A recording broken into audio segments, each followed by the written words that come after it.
Good morning everybody and welcome back to the channel. I literally hit my first milestone of £1,000 and I'm over the moon.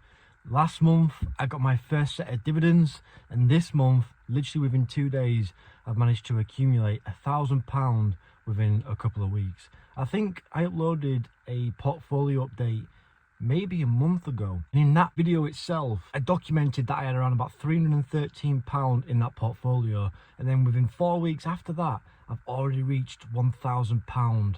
So to me, may not seem like a lot of money to everybody, but this is the first time I've actually properly invested into my portfolio, and I'm really excited to see how my portfolio continues to perform long term. If you are new around here, my name is Wealth in Progress and I upload a video every Sunday, the odd video throughout the week, but 9 times out of 10 I'll always upload a video at 11 AM. I'm not a financial advisor, so I can't tell you what stocks you can or cannot buy, but again, this is my own personal journey. I pick the stocks that I like and will continue to hold long term. And remember, don't copy somebody without doing your own research, because at the end of the day your capital is at risk. So in today's video we're going to be going over my full portfolio and I'll give you an update of where I am. I'm going to give you an update from when I first started investing to the present day. I know I haven't really been investing for that long, because looking back at my portfolio, my first £100 went into my dividend pie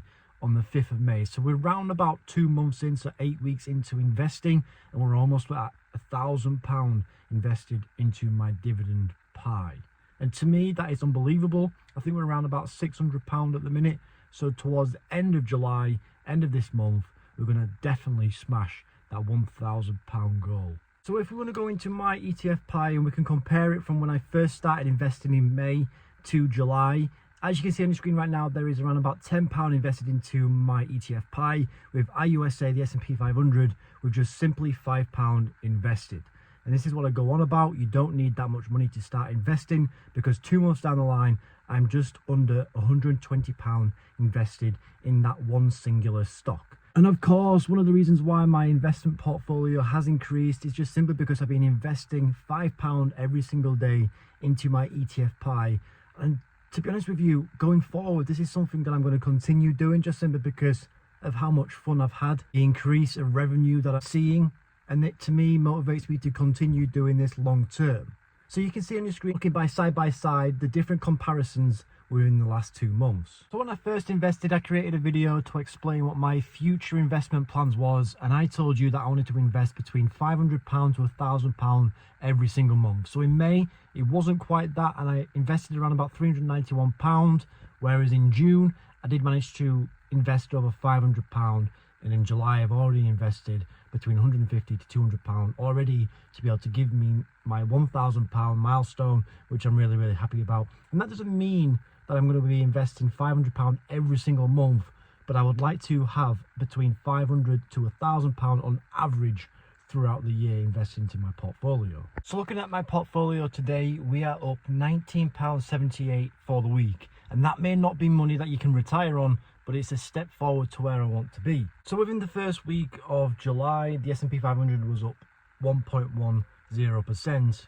But looking at my portfolio, there was 8 companies that actually outperformed the S&P 500 this week, which with AbbVie, I was up 7.23%, which is, to me, is unbelievable.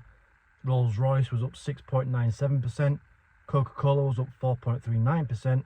Legal & General, one of my favourite UK stocks, was up 8.91%. Lloyds Bank was up 5.36%, and Johnson & Johnson was up 7.41%. And then looking at it, the all-time winner for the week was Apple, which was up a whopping 12.10% within a week. So since we are at the beginning of July, I thought I'd do a quick plan and go over what I'm going to be doing in the month.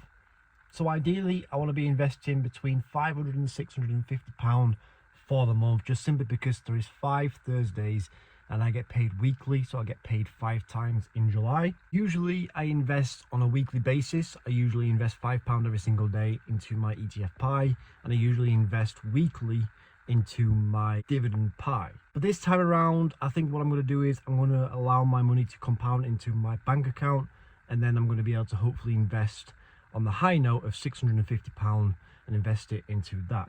One of the main stocks that I'm going to actually look into buying more this month is Legal & General, just simply because of how great this stock has performed over the course of the last year. It's £2.91 per share, which is quite high for the stock, but it has around about 7.46% dividend yield, which from what I have noticed, it seems to be lowering every single month. So I'm going to have to do my research into why that's doing that. But the main purpose, I want to be able to invest £30 into 5 singular stocks and invest the remaining money into my dividend pie. And usually when it comes to investing into my dividend pie, I'm not allowed to invest anything lower than £100, and overall just invest £30 into my 5 dividend stocks. The main thing that I'm going to continue doing is investing £5 a day into my ETF pie, because at the end of the day, I don't want that challenge to end. I'm either going to invest £5 every single day, or I'm going to wait to the end of the month and maybe invest £200 or £150 out of my money into the S&P 500.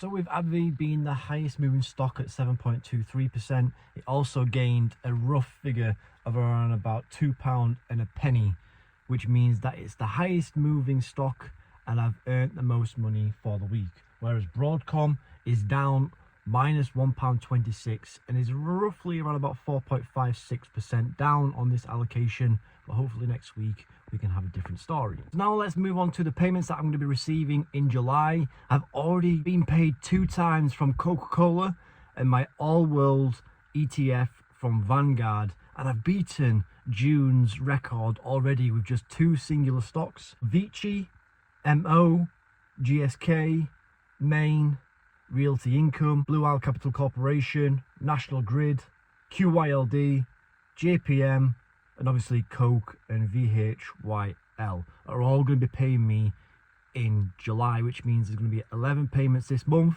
There was 15 in June, so there's 11 payments, and I've already beaten it by just 2 singular stocks. That's quite exciting to me, if I'm being honest. But that's it, guys. We are coming towards the end of the video. To say that I've already beaten my June dividend record for the first month of investing with 2 singular stocks of Coca-Cola in my ETF just goes to show that if you stay consistent, you're going to continue making money. And I'm really excited to see what my portfolio is going to be like in the next couple of years. But you guys, if you are new around here, my name is Wealth in Progress. If you have enjoyed today's video, make sure you subscribe to the channel, like and comment down below, and I'll see you in the next one. Peace.